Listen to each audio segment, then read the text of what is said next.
Hello, hello, hello. Good evening po. Shout out everyone. Nag-a-update lang po ako sa aking channel kasi wala na pong hindi po ako nakapag upload.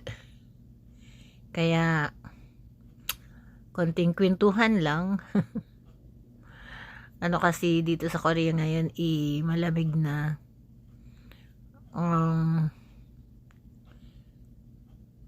Nakakatamad lumabas kasi sa super lamig, sumasakit yung katawan mo, sumasakit lahat, kaya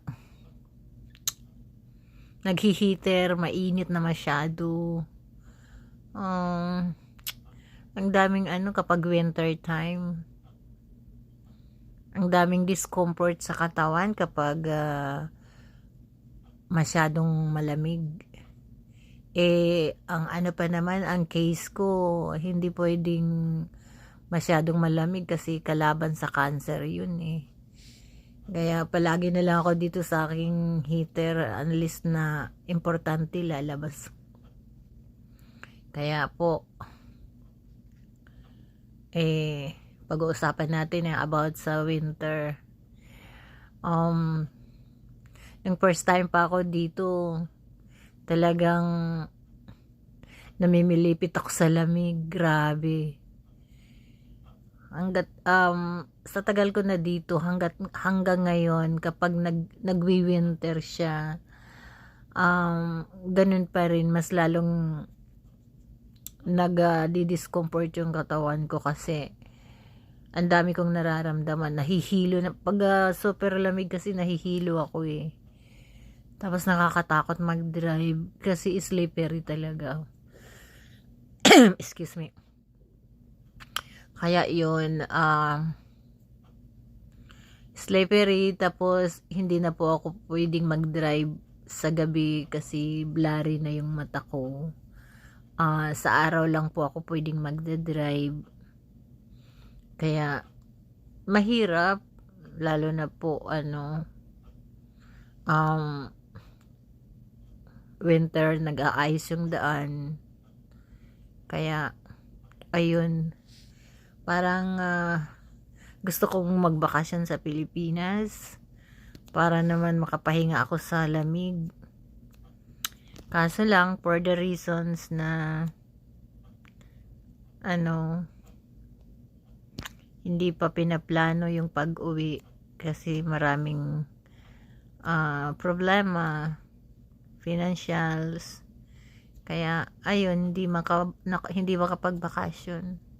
Lahat ng pera nasa hospital. Kaya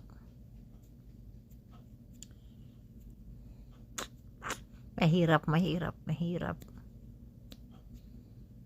Pag wala ding trabaho na full time, tapos winter, ang hirap talaga. Shout out pala sa lahat ng mga friends ko sa Japan, sa Canada, sa California. Shout out sa inyo. Sa Pilipinas, to my family, namimiss ko na po. 5 years ago na hindi pa ako nakalipad dahil sa aking chemotherapy. Kaya nag-iingat din ako, hindi ako pinapayagan ng doktor ko dahil sa napaka-critical ng aking sitwasyon. So ayun, dito lang po ako nakukulong. Hindi ako pwedeng lumayo kahit magtrabaho sa hindi po ako pwedeng magtrabaho sa malayong lugar kasi nandito yung aking hospital anytime. Tapos kung ano man ang emergency, pwedeng agad kasi 5 minutes drive lang from here, from my house. 5 minutes drive lang. So hindi pa po ako